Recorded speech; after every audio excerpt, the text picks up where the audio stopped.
ನಂದೊಂದು ಕೆಟ್ಟ ಬುದ್ಧಿ ಇದೆಯಮ್ಮ ನನ್ನಲ್ಲಿ. ನಾನು ಏನೇ ಮಾಡಿದರೂ ಸಹಿತ ನಂದು ಇಷ್ಟು ಸಿನಿಮಾಗಳಿದೆಯಲ್ಲ, ನಾನು ಸಿನಿಮಾಗಳು ನಾನು ನೋಡೋದೇ ಇಲ್ಲ. ತುಂಬ ರೇರು, ಬಹಳ ಕಡಿಮೆ ಸಿನಿಮಾಗಳು ನೋಡಿದ್ದೀನಿ ನಾನು, ಬಹಳ ಕಡಿಮೆ. ನಾನು ಸುಮಾರು 100 ಸಿನಿಮಾ ಮಾಡಿದ್ರು ತುಂಬ ಕಡಿಮೆ ಸಿನಿಮಾಗಳು ನೋಡಿದ್ದೀನಿ. ಈವನ್ ಈಗಲೂ ಅಷ್ಟೇ ಸಿನಿಮಾಗಳನ್ನು ಅತಿ ಹೆಚ್ಚು ನೋಡಲ್ಲ ನಾನು. ಅದೇನೋ ಗೊತ್ತಿಲ್ಲ ನನಗೆ, ಸಮಯ ಇರಲ್ವೋ, ರೂಢಿ ಇಲ್ವೋ, ನಾನು ಹಂಗೆ ಹೇಳ್ಕೋಬಾರ್ದು. ಹಂಗೆ ನೋಡಿದ್ರೆ ನಾನು ಸಿನಿಮಾ ಪ್ಯಾಷನ್ನೇ ಇಲ್ಲದೆ ಇರುವಂಥ ಕೆಟ್ಟ ಒಬ್ಬ ನಟಿ ಅಂತ ನಾನು ಹೇಳ್ಬೋದು. ಇಲ್ಲ, ನನಗೆ ಸಿನಿಮಾಗಿಲ್ವ ಅನ್ನೋ ಪ್ಯಾಷನ್ನೇ ಇಲ್ಲ ನನಗೆ. ಅಯ್ಯೋ ಸಿನಿಮಾ ನೋಡಬೇಕು, ಆ ಸಿನಿಮಾ ನೋಡಿ, ಜರ್ಮನ್ ಸಿನಿಮಾ ನೋಡಿ, ಇಂಗ್ಲೀಷ್ ಸಿನಿಮಾ ನೋಡಬೇಕು, ಇಟಾಲಿಯನ್ ಸಿನಿಮಾ ನೋಡಬೇಕು, ಪಾಕಿಸ್ತಾನಿ ಸಿನಿಮಾ ನೋಡಬೇಕು, ಚೈನೀಸ್ ಸಿನಿಮಾ ನೋಡಬೇಕು. ಎಷ್ಟು ಕ್ರೇಜಿಂದ ಪಾಪ ನೋಡ್ತಾರಲ್ಲ, ಕಲಿಯೋಕ್ಕೋ ಮಾಡೋಕ್ಕೋ ಇಂಟ್ರೆಸ್ಟಾಗಿ ನೋಡ್ತಾರೆ. ಸೀರಿಯಲ್ಸ್ ಇವತ್ತಿಗೂ ನಮ್ಮವರೆಲ್ಲ ಸೀರಿಯಲ್ಗಳಿರೋ ಹಾಕ್ಕೊಂಡಿದ್ದಾರೆ. ನಾನು ಸೀದಾ ಹೋಗಿ ರೂಮಲ್ಲಿ ಮಲಗಿರ್ತೀನಿ ಹೊರತು ನಾನು ಬಂದು ಟಿ ವಿ ಮುಂದೆ ಕೂತ್ಕೊಳ್ಳಲ್ಲ. ಗೊತ್ತಿಲ್ಲ, ಬಹುಶಃ ನಾನು ಚಿಕ್ಕ ಹುಡುಗಿಯಿಂದನೂ ಹಾಗೇ ಬೆಳೆದು ಅದು ಯಾವುದು ನಂದಲ್ಲ ಅನ್ನೋದು ಅದನ್ನೇ ಇದ್ದು ಬಿಟ್ಟಿದ್ದೀನಿ. ನಾನು ಹೊಟ್ಟೆಪಾಡಿಗೋಸ್ಕರ ಮಾಡ್ಕೊಂಡು ಬಂದಲ್ಲ, ಅದಷ್ಟಕ್ಕೆ ಸೀಮಿತನೂ ಆಗ್ಬಿಟ್ಟು ನಾನು. ತಪ್ಪು ಇದು, ನಾನು ಇಲ್ಲ ಅಂತ ಹೇಳಲ್ಲ.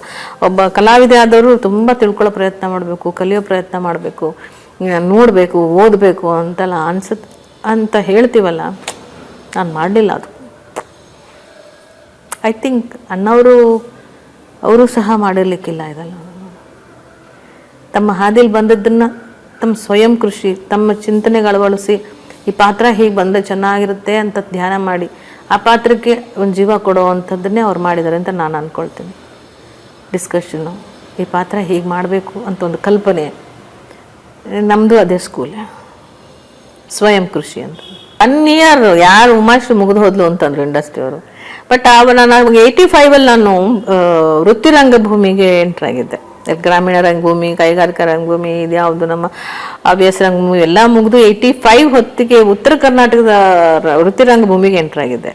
ಅಲ್ಲಿ ನಾನು ಸಿಕ್ಕಾಪಟ್ಟೆ ಎಲ್ಲ ಊರುಗಳು ಬೆಳಗ್ಗೆ ಸಾಯಂಕಾಲನ ಹಿಡ್ಕೊಂಡು ಪ್ರತಿಯೊಂದು ತಾಲೂಕಾ ಪ್ಲೇಸ್ಗಳು ಮುಗಿಸ್ಬಿಟ್ಟಿದ್ದೀನಿ ಕರ್ನಾಟಕದಲ್ಲಿ. ಅವಾಗ ನಾನು ಭಾಳ ಅಂದರೆ ಇನ್ನು ಉಳಿದಿರೆಲ್ಲ ಒಂದು 10-15 ತಾಲೂಕುಗಳು ಉಳಿದಿರ್ಬೋದು ಅಷ್ಟೇ ಬಿಟ್ಟರೆ ಆಲ್ಮೋಸ್ಟ್ ಎಲ್ಲ ತಾಲೂಕುಗಳಲ್ಲಿ ಎಲ್ಲ ಊರುಗಳಲ್ಲೂ ಕೂಡ ನಾನು ಮಾಡಿದ್ದೀನಿ ನಾನು ನಾಟಕಗಳನ್ನು. 10 ದಿವಸ 8 ದಿವಸ ಹೀಗೆಲ್ಲ. ಖಾನಾವಳಿ ಚೆನ್ನಿ ಅನ್ನತಕ್ಕಂಥ ಒಂದು ನಾಟಕ ಅರ್ಶಿನಗುಡಿಯ ಕಂಪ್ನಿದು ಎಲ್ಲ ಕಂಪ್ನಿಯವರು ಮಾಡ್ತಿದ್ರು. ಆಗ ಕ್ರೇಜ್ ಉಮಾಶ್ರೀ ಬಗ್ಗೆ ತುಂಬ ಒಳ್ಳೆ ಕ್ರೇಜ್ ಇತ್ತು, ಜನ ಬರ್ತಿದ್ರು, ನಾಟಕ ನೋಡ್ತಿದ್ರು. ಆಗ ನಾಟಕಗಳು ಭಾಳಷ್ಟು ಜನ ಬರ್ತಿತ್ತು. ಈಗಲೇ ನಾಟಕ ಕಂಪ್ನಿಗಳು ಪಾಪ ಜನ ಬರೋಲ್ಲ ಅಂತ ಹೇಳಿದ್ರು, ಬಟ್ ಅವಾಗೆಲ್ಲ ಬರ್ತಿದ್ರು ಜನ. ಸೊ ನನಗೆ ಆ ಟೈಮಲ್ಲಿ ಸುಮಾರು ವರ್ಷಗಳು ನನಗೆ ವೃತ್ತಿ ರಂಗಭೂಮಿ ನನ್ನನ್ನು ಸಾಕಿದೆ. ನನಗೆ ಎಷ್ಟು ಸಿನಿಮಾ ನನ್ನನ್ನು ಹಣವನ್ನು ಕೊಟ್ಟು ನನ್ನನ್ನು ಪ್ರತಿಭೆಯನ್ನು ಬಳಸ್ಕೋತಾ, ಹಾಗೆ ರಂಗಭೂಮಿಯೂ ನನ್ನನ್ನು ವೃತ್ತಿ ರಂಗಭೂಮಿ ಸ್ಪೆಷಲಿ ನನ್ನ ಕೈ ಹಿಡಿದು ಕಾಪಾಡಿದೆ ಅಂತ ಹೇಳ್ಬೋದು. ಮುಗ್ಧರಿ ಅದು. ಆ ಜೀವ ನಿಜವಾಗ್ಲೂ ಕೂಡ ಎಂಥ ಅದ್ಭುತ ಅಂದರೆ ಇವತ್ತಿಗೂ ಅವ್ರು ಅಲೆಕ್ಸಾಂಡರ್ ನಾಟಕ, ಕಬ್ಬಿಣದ ಕಡಲೆ, ಯಾರಿಗೂ ಅದನ್ನು ಮಾತಾಡೋಕ್ಕೆ ಕಷ್ಟ, ಅಷ್ಟು ಚಂದ ನಾಟಕಗಳು ಬರೆದಿದ್ರು ಅವರು. ಅಯ್ಯೋ ಸರ್ ರೈಟರ್ ಬರ್ದಿದ್ದಾರೆ. ಬೇರೆ ಯಾರ್ಯಾರು ಸೀನ್ಗಳು ತಂದು ಕೊಟ್ರು ನೋಡೋರು, ನೋಡ್ಬಿಟ್ಟು ಇದು ಅಂದ್ಬಿಟ್ಟು ಎಲ್ಲ ಸ್ಟ್ರೈಕ್ ಆಫ್ ಮಾಡ್ಬಿಟ್ಟು ಮತ್ತೆ ಬರ್ಬಿಡೋರು. ಇದು ಹಿಂಗೆ ಅಂತ ಬರ್ಬಿಡು.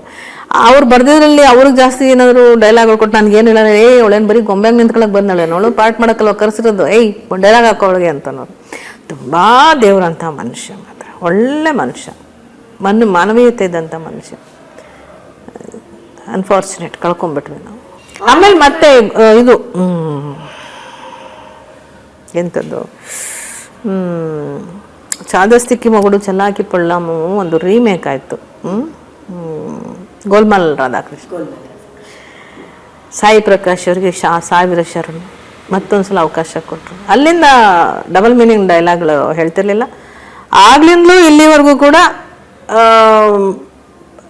ನನಗೆ ನನ್ನದು NS ರಾವ್ ಥರ ಒಂದು ಜೋಡಿ ನನಗೆ ಎಲ್ಲೂ ಸಿಗಲೂ ಇಲ್ಲ ಇವತ್ತಿನವರೆಗೂ. ಹೌದಪ್ಪ ಇವೆರಡು ಜೋಡಿ, ಆ ಜೋಡಿ ನನಗೆ ಸಿಗಲೇ ಇಲ್ಲ.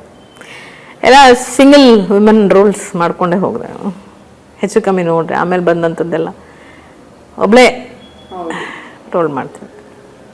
ಇದ್ರೂ ಕೆಲವೆಲ್ಲ ಇರ್ತಿದೆ ಆರ್ಟಿಸ್ಟ್, ಬಟ್ ಅಂತ ಕ್ಲಿಕ್ ಆಗಲಿಲ್ಲ ಜೋಡಿಗಳು. ಆಮೇಲೆ ಅದೇ ರವಿಚಂದ್ರನ್ ಸರ್ ಜೊತೆ ಸೀರಿಯಸ್ ಆಫ್ ಸಿನಿಮಾಗಳು ಮಾಡಿದ್ದೀನಿ. I am happy I am very proud that I work with. ಒಂದು ಫ್ಯಾಮಿಲಿ ಥರ ಅವ್ರು ನನ್ನನ್ನು ತುಂಬ ಇಷ್ಟಪಡ್ತಿದ್ರು, ನಾನು ಅವ್ರನ್ನ ಇಷ್ಟಪಡ್ತಿದ್ದೆ. ಕಲಾವಿದ್ಯಾಗ ಅವ್ರನ್ನ ತುಂಬ ಇಷ್ಟಪಡ್ತಿದ್ರು, ಡೈರೆಕ್ಟ್ರಾಗಿ ನಾನು ತುಂಬ ಇಷ್ಟಪಡ್ತಿದ್ದೆ. ಆಮೇಲೆ ಸಲಿಗೆ ಇತ್ತು, ಅವ್ರು ಯಾವತ್ತೂ ತುಂಬ ಸಲಿಗೆಯಿಂದ ಎಲ್ಲರ ಜೊತೆ ಇರ್ತಿದ್ರು. ಆಮೇಲೆ ನಮ್ಮ ಬಗ್ಗೆ ತುಂಬ ನಂಬಿಕೆ ಇಟ್ಕೊಂಡಿದ್ರು.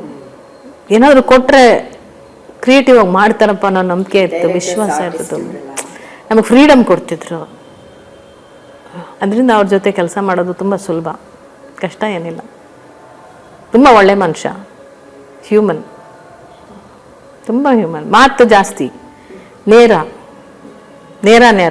ಪಟಾಕಿ ಇದ್ದಂಗೆ, ಅಟಮ್ ಬಾಂಬ್ ಇದ್ದಂಗೆ. ಬಟ್ ಹೃದಯ ಮಾತ್ರ ತುಂಬ ಮೃದು. ಹೂವಿನ ಹಾಸಿಗೆಯಲ್ಲಿ ಬಂದಂಥವ್ರು, ಮುಳ್ಳಿನ ಹಾಸಿಗೆ ಮೇಲೂ ಕೂಡ ಮಲಗೋರ್ಲಾಡಿದ್ದಾರೆ. ಅನುಭವಿ ವ್ಯಕ್ತಿತ್ವ ಈಗ.